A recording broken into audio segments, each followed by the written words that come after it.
Well,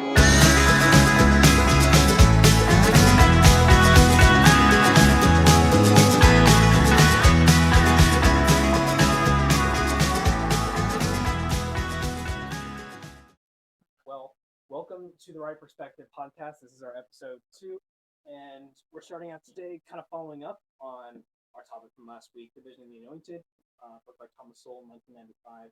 Amazing book. I'm here. My name is Cuba Clements, and Benjamin Davis. Yep. thank you for joining the show. Where did we leave off last week?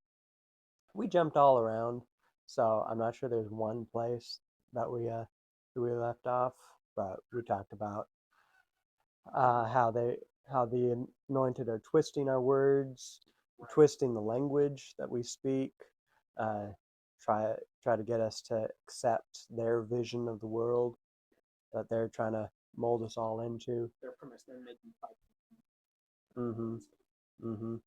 Yeah. So when I was listening to it yesterday, Thomas Sowell was talking about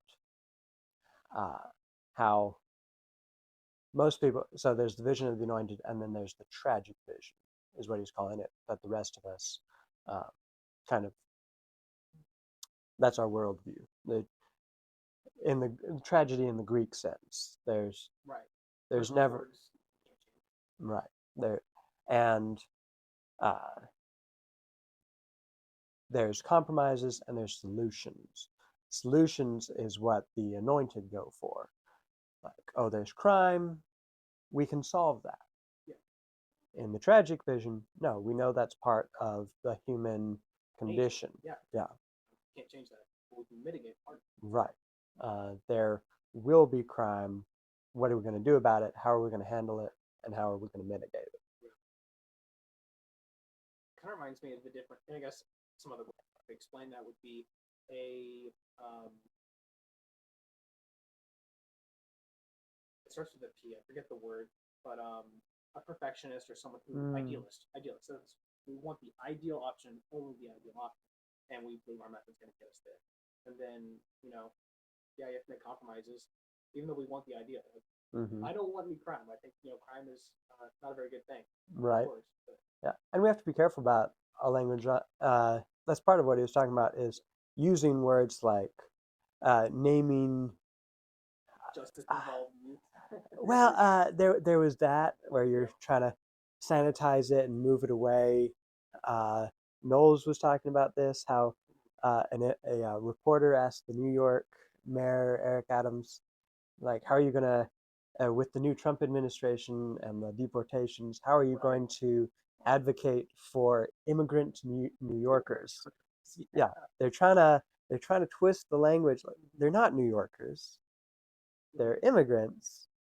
Maybe illegal immigrants is what she was actually talking about. It seems like they've cannibalized, or more like repurposed, the term of dreamers. Everyone's an American if they want to be, which I think sounds like a great idea. American is an idea, not just a people. We're not a race. We're with a set of cultures and ideas. But just because you came here doesn't mean now you're a New Yorker. And I think New Yorkers do take offense to that, because there's a sense of pride there, and they hate the stereotypes. I have some coworkers who are New Yorkers, and they just hate us so much. Understandable. Not as bad as the California, but it's very kind of like pizza, Italian, like what in here? Yeah. But what were you saying? You used some language. I was like, oh, that you're using the. Oh, we all want the ideal. Obviously, we all want these good things, and sometimes the anointed or the left, will use these words that are good things. Oh, what is it? Like, we want progress. Like, well, we all want progress, but what's the goal? Yeah. And sometimes our goal is the same, but you've got to be willing to take. Often that's the method, and that's what it was. Yeah, the method. The political system, I think before Donald Trump, actually probably before Obama, was that two people on opposite sides. There was a 6 or a 9 on the ground. Republican said it was 6. Democrats said it was 9. We both agreed it was a number, but we disagreed on what number it was and how we should count it. Now it's just like we don't agree that there is a number on the board. So it's just this complete removal from reality, from a common purpose. Right. Because a lot of it comes down to, is there truth? Yeah. And is it knowable? Obviously, we think that's yes. Yeah. And that does beg the question: if there is truth, there's beauty, there is the ultimate good. We should follow that. And you can have it under the guise of humanity, but it really is God. And you either follow that or you don't. And there's been a very big separation there. I once argued with a guy. He took debate in high school a lot. He did a lot of debate. So you always had to ask him, like, okay, we've been talking for the last half hour, and this is the this is the side you've taken. What do you actually believe? Because you didn't always know, because he's very good at debating. The one time that I feel like I kind of came out on top on a debate was, is there absolute truth? Now, obviously, I had the easy side, but I would ask, either there is a God or there isn't a God, and it's like, well, what if there's multiple gods? Well, that's still, there is a God. There's at least one God, and it's like, well, what if something that's almost God, then there's not a God? It was interesting. Very sad situation. I think he's walking away from the faith. I'm gonna mention how, I don't mean this in an accusatory way. I don't know how you can live believing there's no absolute truth. I don't know. Like, you can live, but I don't think you actually believe it. You can just live a normal life, Yeah, because you gotta act like some things are true. You don't get out of bed to go to work in the morning. You don't eat. You don't. Purpose, so you don't do it. Yeah. So obviously you don't believe it. And I think Jordan Peterson was touching on that when Richard Dawkins said that he was a cultural Christian, and Peterson was saying he's more of a Christian than he thinks he is. And it was an interesting point because we all operate under the premise that in the end, I don't know if you saw, but Jordan Peterson talking had a podcast. It was the most unproductive thing on the planet. Like, Pearson, who's going on and off hours, he was like, well, you have to understand all these things, metaphors and like what is mimetic ideas mean to you. And he's like, it means nothing to me. I just care about facts. And it's like, Dawkins is so uninteresting. I don't mean that to be insulting, but he didn't care about anything except tangible things. And he just cared about scientific fact. Didn't care about Pearson's kind of underlying idea that the entire world is a story, that we have to have these stories and things to give us meaning, which I think is interesting. I don't think it's ultimately true. Not Christian, but right. Yeah, it's interesting. I'm a very black and white person, so the idea of this is real, that's not real. I like nice clear lines, but I mean, perception is a thing, and I don't know. I don't know how to handle mythos, but it's kind of like, I guess that's legend. Legend is cool.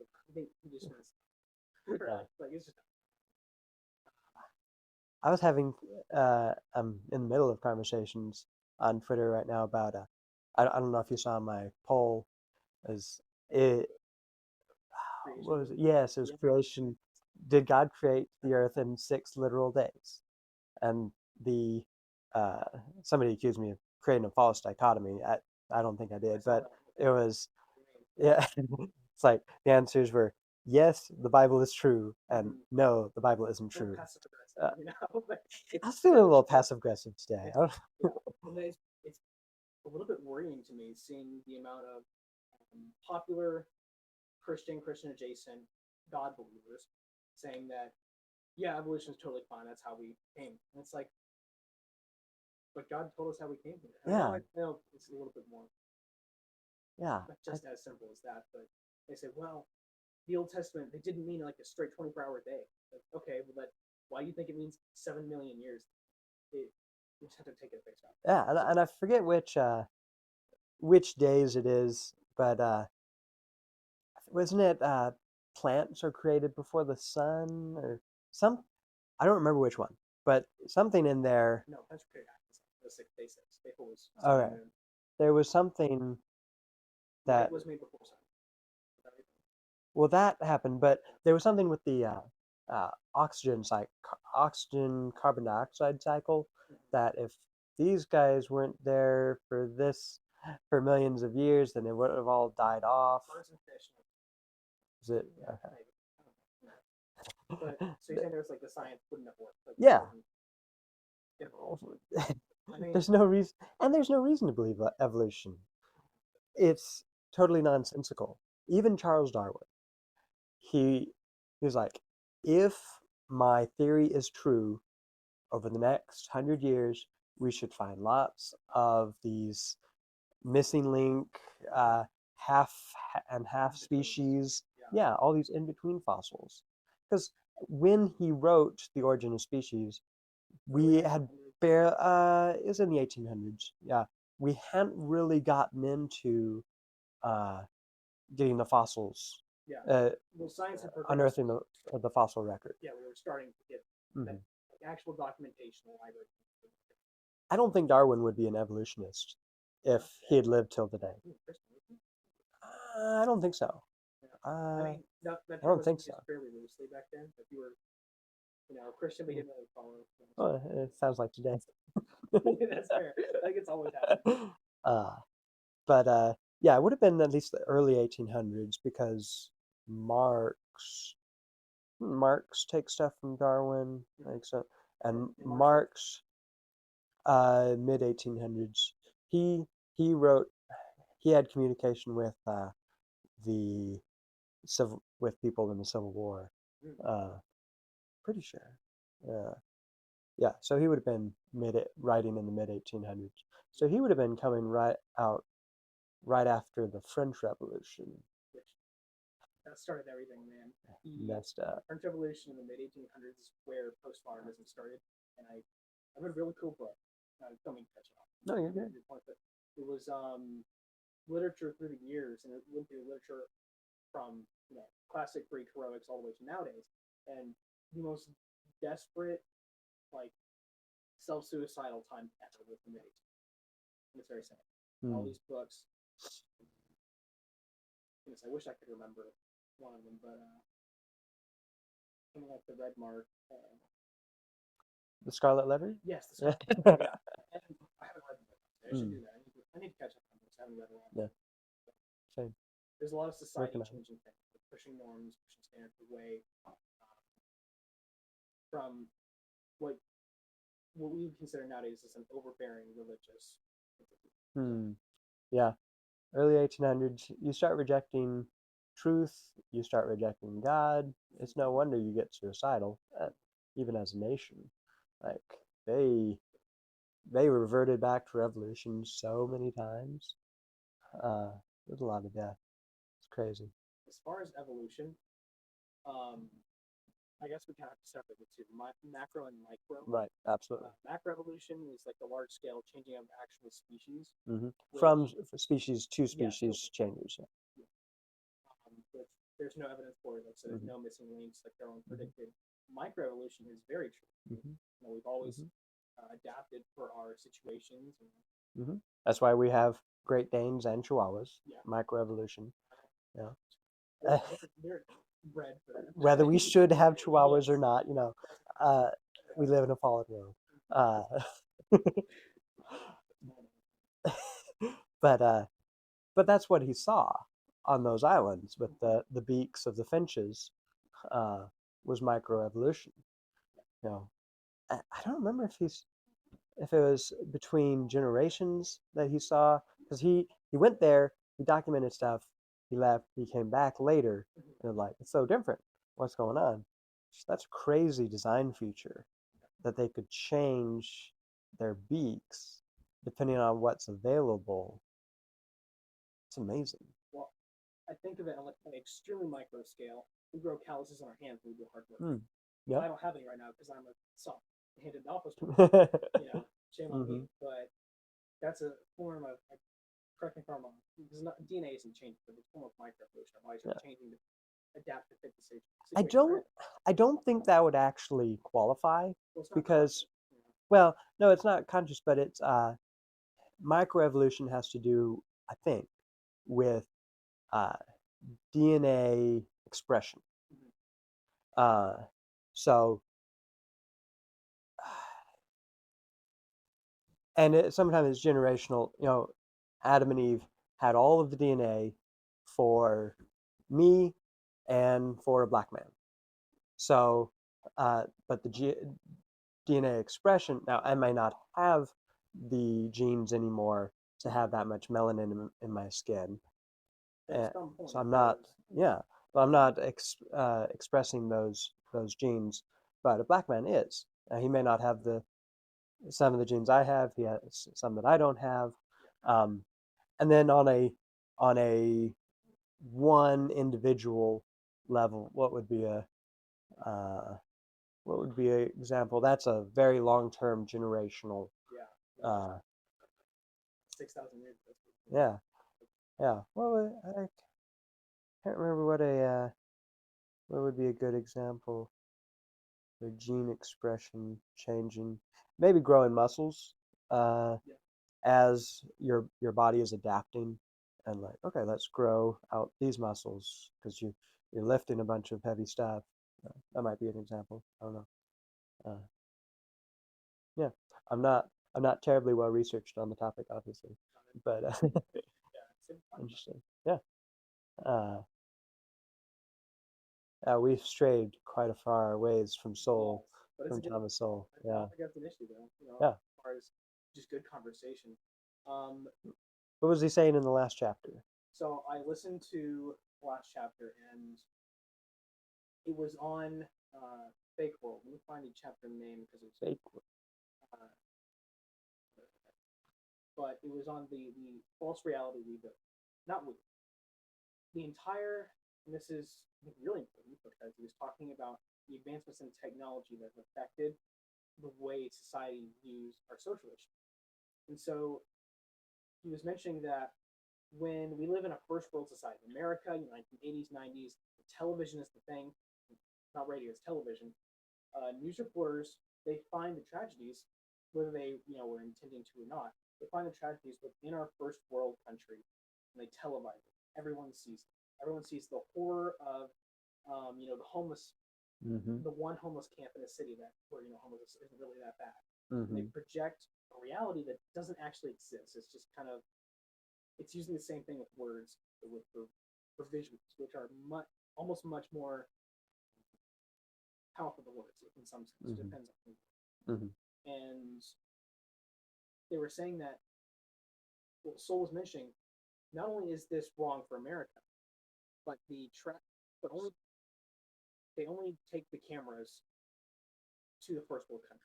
They can't take them to the third world war-torn countries because the camera and the news people they're in danger, and so they aren't able to show the tragedies happening in Soviet Russia or North Korea, communist China, the absolutely horrible things that no one really knows about. They've heard about it, yeah, but it's not in our eyes. Yeah, it's not being repeated on the TV every night.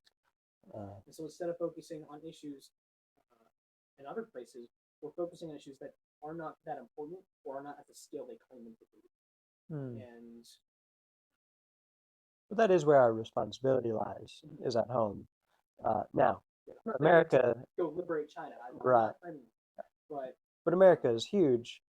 I don't need to be that's a city 2,000 miles away, right? Very far away. I don't need to be intimately concerned. Now, when I'm voting, when I'm considering who will be there on the federal level, I do need to consider those things, what's actually going on. But they do this, the impact of repetition, where it's just every night, the sexual assaults, the homeless, the whatever. Yep. We see it on our end too, especially with social media, Twitter for one. I'm trying to spend less time on that because it's just a huge echo chamber based on what you connect with. And it's not a rip on it. That's just what it is. I got something called App Blocker Oh yeah. to cut it out from a certain amount of times during the day. Been good. It's been really good. You see that? I'm not claiming that we were wrong, but all these large accounts posting the amount of people who have been hurt by illegal immigrants. It seems like it's every day. It is every day, but it's not like millions of Americans are getting killed. Mm-hmm. One or two. One is more than one is way too. Mm-hmm. But it's projected in our mind. That's all we were thinking of. And yeah, it was talking about the false perceptions that are created through the television medium, and then which I think is much more important nowadays, considering the portal to hell we have in our pocket that is always just putting information. Mm-hmm. How can we fight being in an echo chamber? Well, I mean, I think that's one thing that I do enjoy about X or Twitter is that you come across a lot of people you disagree with, especially on our own side, especially in religion, which I try to stay out of because I'm not super great at arguing on that. But you do disagree, and sometimes it's not very productive. It's arguing online with some anonymous person with you, and it's right. Yeah, when it becomes like, okay, you're not arguing in good faith, you're not interested in what the other side is thinking. Yeah, okay, you have a great day. That's it. You can post on that, or that entraps your life and your soul. But you do see, I don't know if you ever go back and look at your previous, if you do get in an argument with somebody on Twitter, if you go back and look at your other tweets that are part of that conversation, it has 5 or 10, or I mean, for my size, it's usually 5 or maybe 10 people have viewed it, and it's like, who's getting impacted and influenced by seeing me hash it out with somebody? That not a lot. Well, I was thinking that like that's people that maybe are reading. Yeah, for me that's a lot of people to influence. Yeah, it's like if I can be a blessing, then seeing kind of both sides, and of course I want to be a good example of being clean mouthed and respectful and logical. Yeah, don't want to straw man people. I read a fallacy book when I was in school, and when I was in school, it was like 6 months ago. But, back many moons ago. The fallacy book was just talking about the red herring fallacy that was a popular one. And again, on Twitter, it's like, it's drama, fake arguments, and you see this with is Mary a virgin? Or was she perpetual? Stuff like that. Just kind of strongly in favor of this. It just isn't productive to make those arguments because you wouldn't say that in person, or at least some of these I would talk about in person. But, not you personally, but like there would be a lot less of this poor quality, not very popular. Yeah, it's a good point. It's a good point. Yeah, I try to be careful about how I reframe people's points. Sometimes I totally miss the mark. Somebody, yeah, somebody said like it's important for pastors to have gone to seminary, and it's like, hold on, bro, hold on. I read. When I read it, I understood it's necessary, and I responded to that. Later, I realized, he said important. I still disagree with that, but I think helpful is about as strong as I'd be willing to go with that. It's not mentioned in the requirements for elders. Seminaries weren't a thing. Seminary would be basically a Bible college specifically for you're going to be a pastor.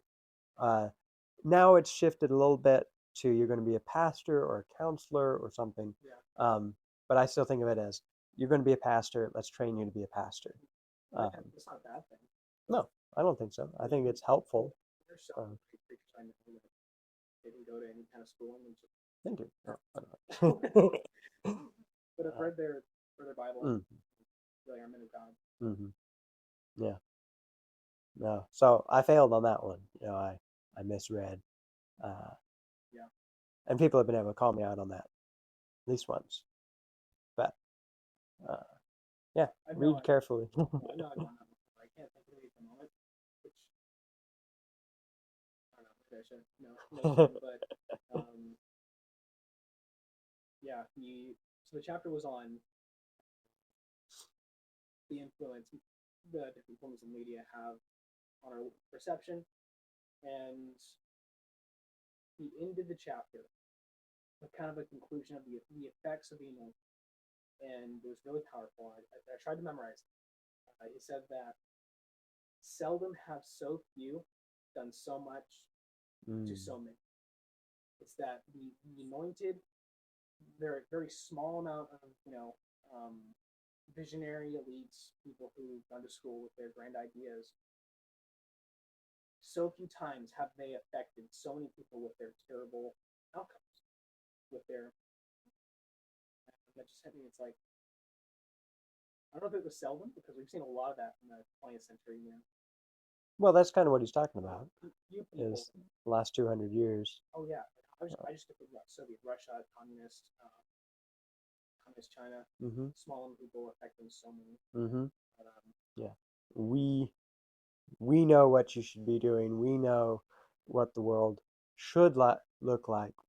yeah, And it's weird. Thomas Sowell believes that it's not so much that they're like, okay, this is what the world looks like, but we want it to look like this over here. No, it's the world is this and it should be this, and people aren't yeah, living like that. So we need to change all the people, and so we need to change the language and bring them over to this. reshape all of society, every standard and norm we have to fix an issue that isn't that's going down. It's not right an issue. You know, Yeah. before he closed with that sentence, he said, the teen suicidal rate was higher, and it's often with young people because young people are going to be there for the next 50 years or longer. Mm-hmm. Yeah, and they're more impressionable. So you had higher suicide rates, all these issues, while poverty was going down in the increase, like the average income was going up, everyone was getting more richer. That didn't fix it. Mm-hmm. And it's why I've kind of been toying with this idea because, Michael Knowles on our show he said, I don't want to go back to the dentistry of the year 1200. I want to go back to the standards of the year 1200. It's like, well, that's a little far back, They want to be burned for reading English Bible. But Come on, man. no, I'm sorry. But English Bibles didn't exist at that point. when we don't have modernity, when we don't have all these very easy access to sin and to separation from what we're supposed to be, I think people can live a happier, maybe shorter life, but happier, more fulfilled, and more with God. Which me and my fiance, I don't say I'm on the air, but we love the 1910s, the 1940s, not the 1920s. They were pretty high centuries, but just two, not poverty, but just because people become rich or prosperous doesn't mean our lives are going to improve. And anytime I see, the right, Donald Trump, we're going to make America great again, we're going to make us prosperous again. People think prosperous means life will be good. I don't think so. Like, not but just because people become more rich doesn't mean that we're going to have a better spiritual. Yeah, it shouldn't be the main focus on a national level.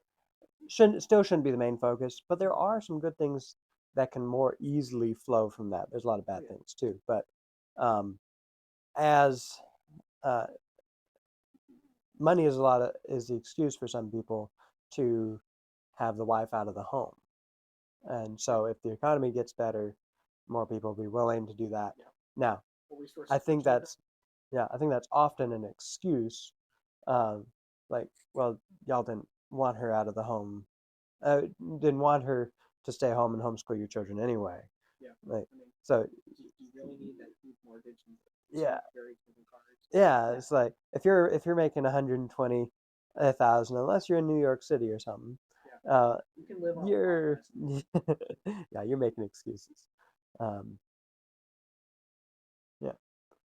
Shall we talk about the election, the exciting things Yeah. happening? So Kamala Harris has been elected as president of the United States.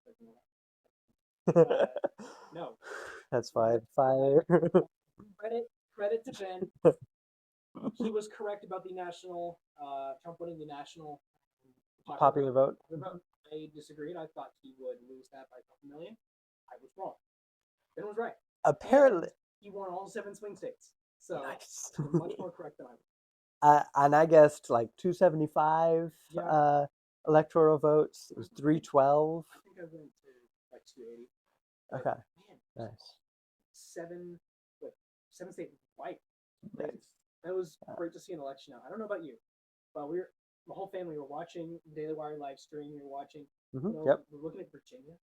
And we're like, we might Yeah. actually win this. Like, because we didn't get our hopes up because we knew probably they're gonna pull something off. They're gonna cheat, whatever.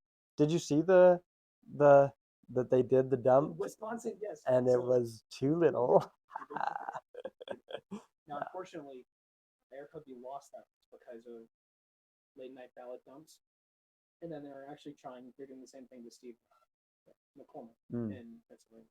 Is that looking like we might lose the House or just not have as much margin? We're projected to win the House. We have 218 seats declared. The final votes haven't been counted. On the Senate, McCormick, Pennsylvania has been they've been counting illegal ballots. Like they've been counting unsigned, improperly signed, improperly dated things that's bringing and the public's it's getting really, really close down. There's like 1% left. Yeah. At the beginning of the night, Pennsylvania was leaning blue. I was really glad to see partway through when it flipped red a little bit. Maybe. I'm excited about Virginia. So I was going to dream on Virginia would go red, and it was looking like that for most of the night. Like, oh, we're a little bit there. But that's like, no. Wait till 12 o'clock. That's when all the big counties are going to drop their blue ballots because there's that ton of Washington, D.C. people who live in Virginia. And then it's going to turn blue. And it did. I was like, okay, that's my youth and experience. So yeah, we won. And that is a thanks be to God. I hope many great things come from this administration. I pray that we will end abortion nationally. I pray that. We'll fix many other issues. I think that's something we can all look for. Yeah. And I think it was just that I didn't know that no Republican had gotten the popular vote. So, yeah. So I didn't know enough to doubt that he would get the popular vote. Oh, okay. So you thought, oh yeah, we can do it. Well, have you seen his rallies and her rallies? And it's New York, she's New Jersey, nothing. It's been a fun thing. Saw fun. A little bit of stress, but It's exhilarating. We saw Trump get shot in the ear. I actually didn't see that live. I just looked on my friends group chat. Someone just texted, Trump got shot. I saw the video of him going down. I legitimately thought he died on stage. I was like, oh my gosh, what am I going to do? And then we had, I think this will be a forgotten moment, but I will. So when J.D. Vance walked over to Kamala Harris's plane and said to the press, well, you're not going to ask her any questions. You can ask me anything you want. He didn't. So he walked off with his guys on the tarmac. J.D. Vance is pretty cool. I wish he didn't. He seems to squish on abortion because he's running with Trump. I think that's why. But I hope he stiffens up on that a little bit. Yeah. I mean, any of his abortion answers on in the debate with Tim Walz, he was like, well, we really just need women to trust us more on these issues. It wasn't like saying, yeah, abortion's fine, it's a state issue. Well, he said like, no, Trump would. Well, that's a little different. Trump would veto a federal abortion ban, which he shouldn't. I can show you in Article 14 of the Constitution. It's not where people. Well, I don't think the place that people usually point to is the right place to point to in Article 14.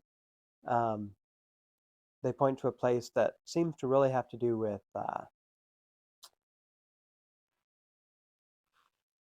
with the justice system, not as much as making laws, I think. But down near the bottom of it, it says that no states can make laws that remove people's right, a person's right to equal protection under the law or something like that. I think that's right. So the only question is, before they're born, do they legally qualify as a person? So legally, that's all we would need is to, and I wonder if we could sneak it past the Democrats. Shh, don't tell them. I wonder if we could sneak it past the Democrats in the federal. Probably not. It's like, oh, they are persons. We're not talking about abortion. They're just persons. Oh wait, look at the Constitution. It's they're now protected. Now we effectively we don't even have to pass a ban. We just they're protected under the rights. Right. It would just be homicide law. And I don't remember if we talked about this last time, but I think we did.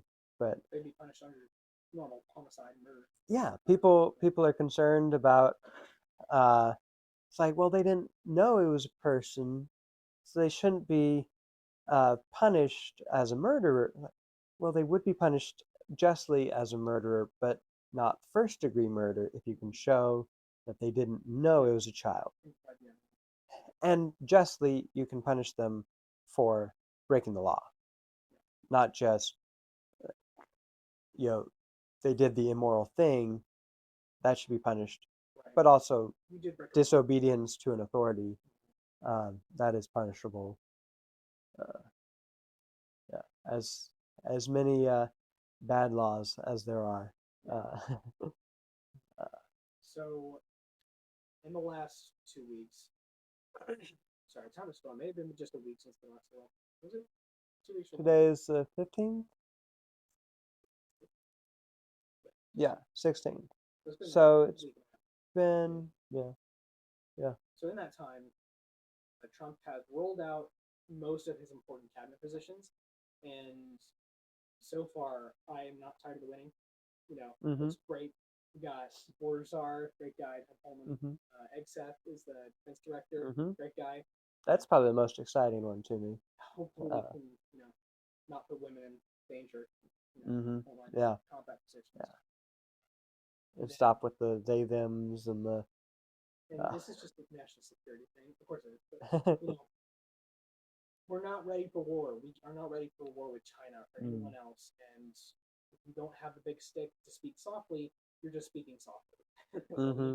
And people take advantage of that. Yeah. I'm not crazy about Marco Rubio being put in Secretary of State position. I think it is. I think it will do a very good job. I don't know much about him. Like I didn't grow up watching him be senator, but in 2016,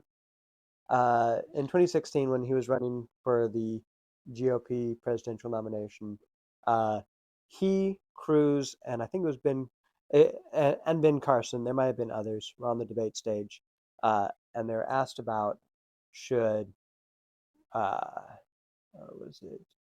women be drafted? I think it was. Now, maybe Rubio doesn't do all that much in that position in Secretary of State, but if you're soft on something like that, I question you on other things. Yeah. But anyway, Carson and Rubio were silent, and Cruz was like, "You guys are crazy. We're not doing that." So obviously, Cruz has his problems, but yeah, it was just kind of okay. Rubio and Cruz are no longer synonymous in my mind. I think I'd already kind of dropped Carson as my first pick in that election because he was okay with he was for mandated vaccines, like on a national level, years before COVID. Like, I mean, I'm not for it with COVID either, but I remember when Rick Perry. This is just, I guess, a micro example of Vision of the Anointed. Governor of Texas, was it Rick Perry? Yeah. He mandated there's a vaccine. I don't remember the specific name, but it was to prevent sexual STDs. STD in young girls, and he mandated it in Texas for like 11 to 13-year-old girls. Whoa, dude! That's and he took that off the books very, very quickly. Oh, good. It's not a good thing Yeah. to do. So yeah, If you're doing bad things, sometimes there's consequences. the vision. Yeah.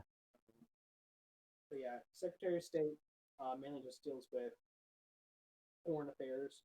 I think Secretary of Defense is much more involved with who like with the draft and things like that. I'd like to hear his opinion on abortion. Yeah. Apparently, there's a whole lot of military-funded abortions for their service members and such. But yeah, that's good. But transgender transition to military faith. And he's strong on those. He's strong on those. He's strong on women being in combat roles. He's strong on like no transgender. But abortion is like, oh, it's a state issue. Is he though? I don't know. Well, he is outlawing, well, saying he will outlaw transgender surgeries for kids. So that's good. But I don't think the foundation of the topic he's not strong on, I believe. I'm being honest. Trump has never been some grand social thinker. I'm not saying he's dumb. He doesn't understand politics. He deeply understands how to win. But he's a former Democrat. And the same reason I don't want RFK and I don't want Tulsi Gabbard making conservative law, because it's going to be liberal. I'm excited for RFK being in charge of like USDA and stuff. I love Trump's line. It's like, we'll keep him away from the oil. It's great. And I don't know if this is something he learned from his first 4 years or between times, but that's exactly what you have to do. Is you're bad at this, so stay away, stay in your things. Who's taking? Do we know who's taking the position Fauci held? Is that RFK? Fauci was CDC director, yes, right? The CDC. Yeah. Okay. Is the HHS over both of those? I would assume so. I can't decide. Health and something secretary? Yeah. What I really want, I really hope, is we actually do take fluoride out of the water. I know the industry of fluoride in public water, but in the during wartime, it was the 40s and the late 50s, there wasn't enough toothpaste, like fluoride toothpaste. So like, okay, let's put fluoride in the water to clean people's teeth in the large cities. And so, but for the last 60 years, we've had enough toothpaste for everybody, and set good habits in brushing teeth. That's one that I'm like, I don't know whether it's a bad thing to have in the water or not. Science. But because of that, the health effects that people have been affected by. In fact, the studies that have been done show that there's 4 times the amount that there's supposed to be inside the large city, especially in North. And it is linked to lower IQ in children, mainly children, like their development. So we need to do studies on that and probably take fluoride. Yeah. It's not really clean meat. Excuse me. Sorry. Yeah, the fluoride is. I'm slowly getting red pilled on a lot of stuff, being on Twitter. Yeah. But fluoride is one that I listened to Andrew Huberman's talk on it. You're familiar with him? Yes. Yeah, good stuff. I listened to that. I don't know. I just don't know enough about fluoride in the water. It's not water, so I feel like maybe it shouldn't be there. But you have to have clean water. But do you really need to have large amounts of chlorine, fluoride, all these chemicals, and then constantly drink that over and over and over? I'll take chlorine in the water over sulfur. Have you ever been somewhere where sulfur is what's being used in the water? Every time you turn on the sink, it smells like rotten egg. Yeah. There's no problem there. Yeah, true. It smells like rotten egg. I'm sorry. Good point. I didn't have to walk 5 miles for that. A heavy bucket of water in the well. Complaining about my running water. No, mine doesn't have that, so I'm not complaining about mine. But there was a place up in Pennsylvania where they did that. Pretty much down in Montgomery, Texas, sulfur water, which is ready for your sponsor for today. Yeah. I'm Benjamin Davis. I run the Skinny Tie Shop. This is my discernment tie. It has the light and the dark to help you remember to discern between when to speak, when not to speak, discern between good and bad. And for people who are not super black and white, as I am, there's even this spot in the middle where it's a little harder to tell. Anyway, these are great looking ties. If I do say so myself, go get yourself one. SkinnyTieShop.com. Yeah. Alrighty. So usually we'll have a Q&A, but I don't know if anyone has any questions or posts. I didn't get anybody. Didn't get any questions from anybody. Hey, what's the questions? Yeah, I meant to. I don't remember if I did. I don't think I did. Oh well. We can do that next time. Yeah. As we get bigger and start having millions and millions of listeners, I don't think we'll have any problem. Yeah, it'll be fine. Yeah, yeah. I guess our final topic before kind of close out would be how young men should prepare for marriage. Yeah. So as you are currently doing that, I am. A lot of these questions will be more pertinent for people before they have found, but their future spouse, but their stuff right now. So, what do people wonder about as they prep for marriage? Well, I don't think there's a huge amount of preparation for marriage, and not to just on a conservative young men like me and others, but it doesn't seem like there's a common complaint here. There's not a lot of good women, which there's a lot down here, rural Texas, rural the South, a lot of great Christian girls, but preparation. I was in a unique situation, knowing my fiance for 8 years, and been good friends, and then together for almost 3 years now. I've been engaged for about 2 months, so I never had to prepare without having her in mind. So I can't really speak to that. But what I've done to prepare is try to find, like, my number one, I try to find a job that I could support family with. I could financial, because financial is what's going to provide us with a house, food, safety. Those are things that were like the forefront of my mind, and then probably what should have been the forefront, and it is much more now, is that we're trying to prepare myself spiritually to lead a family.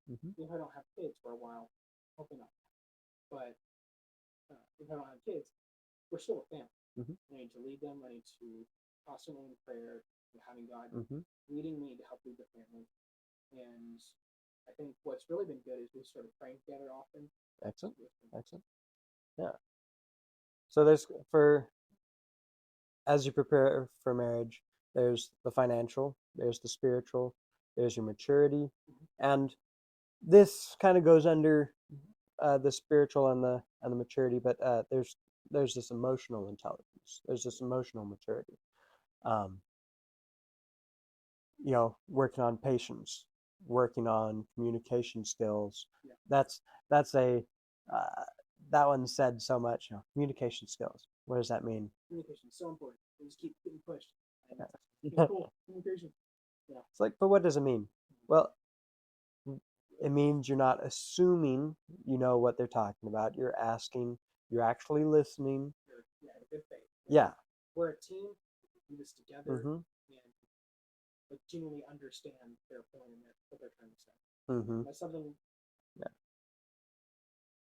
My fiance and I have been working on, because we have exactly opposite different personalities. So communication was a little hard for us in the beginning, but the more we've grown closer together, it's gotten really good. There's going to be disagreements in the future, of course. But,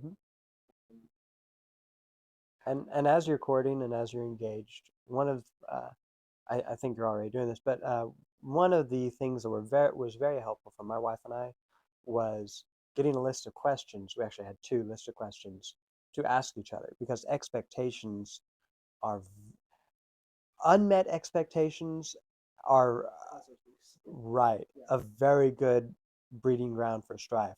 So we got a set of questions from John Piper's website, Desiring God. That's just where I found a good list of theological questions to talk about. So we're making sure we're on the same page there about family life and God and church and all that. And then I got just a secular list for people to ask before marriage. And yeah, well, it was almost more getting to know each other. But yeah, there was a lot of children questions, and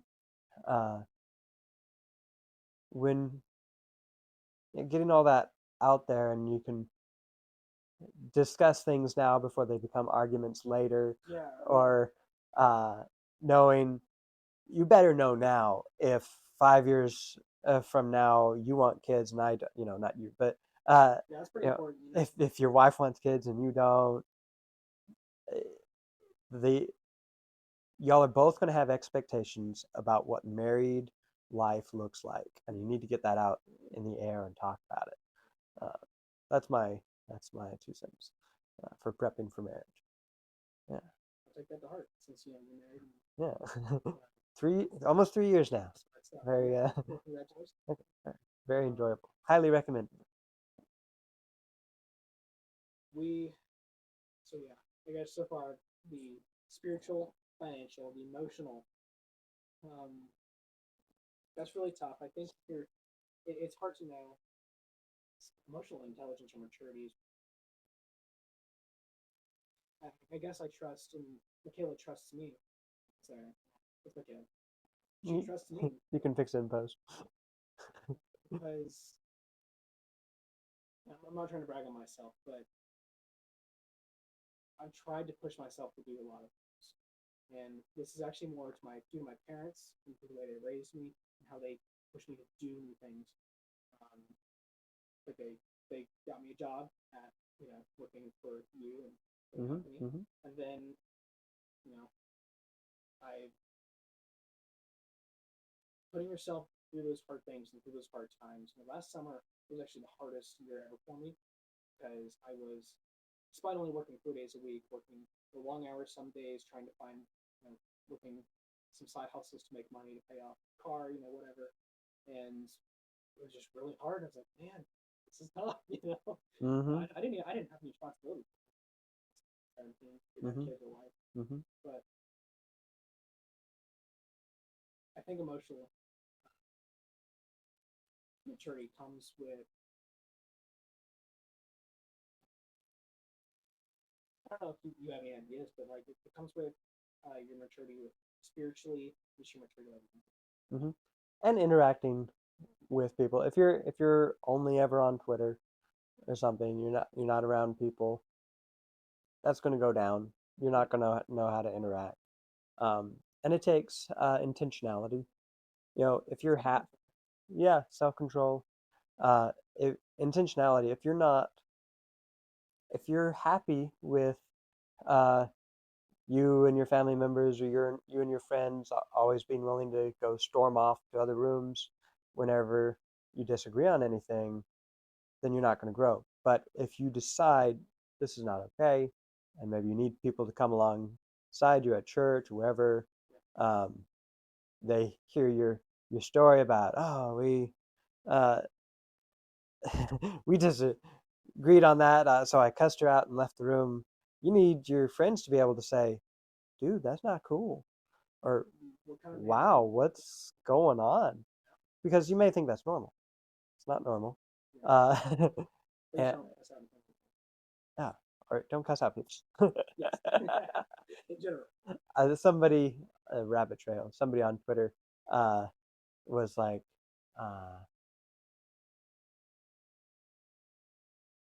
cursing is a masculine trait. Why do women do it? Or why do women want to do it? And I was like, I think cursing's a degenerate trait. Degenerate trait that maybe I would- affects me. yeah, it's true. And I submitted. I think it's Ephesians 20. No, 4:20. I think it is. Let no unclean communication. Yeah.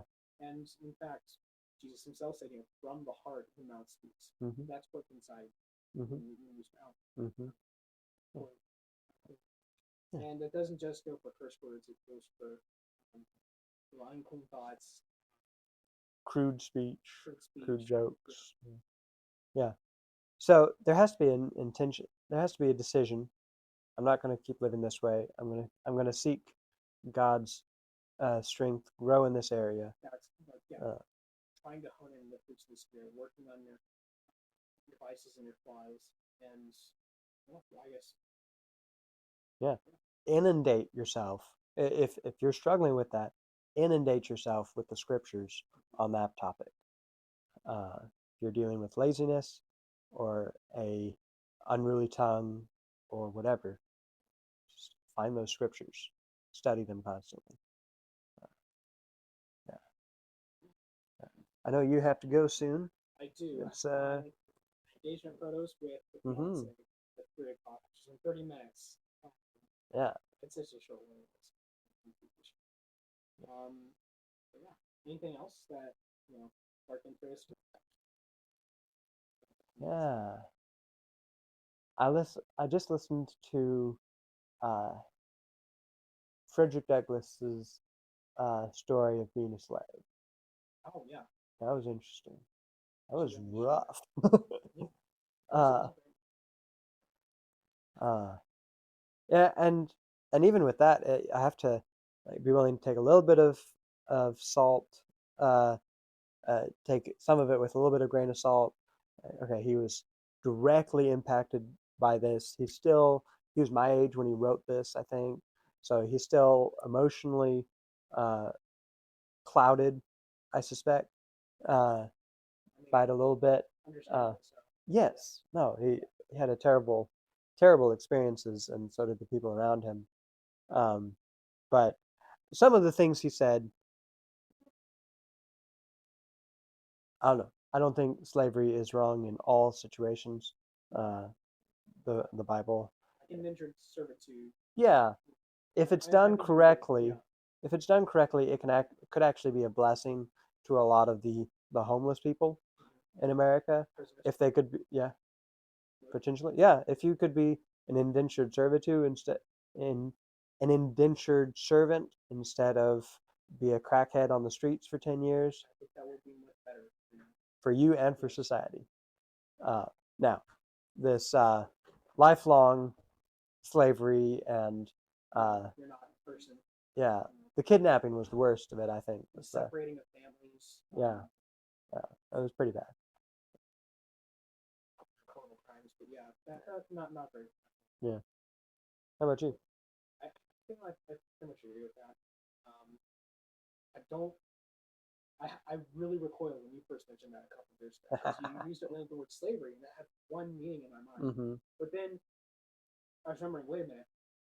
In Rome, you could sell yourself into slavery for 7 years, which means you were a servant for someone for 7 years. And after 7 years, you were paid and you went on for life. Hmm. And it was, So did the payment at the end? So I might be interesting. Okay. Because that's a long time. But it doesn't seem much different than just normal work nowadays. Not that you're a slave to your job. I love my job. Please come back. But yeah, it's like using it's a word that's has so much meaning behind it. Mm-hmm. When you say slavery, immediately think of like blacks, slavery in America. Mm-hmm. Beatings and yeah. Yeah. Or just it's a term that many different things. Yeah. I think I genuinely do. Let's see. So yeah, if anyone is listening, post your comments below or your questions for next time. We'll have to answer them on the air. I appreciate you listening. And, yeah, make sure to go purchase your pies from the Skinny Pie Shop. will instantly become a ultra super base Sigma male. No, Yes. Jason will become a Theobro Christian. I'm not even a Theo, bro, man. Come on. Like Christ, you know. Yeah, they're great.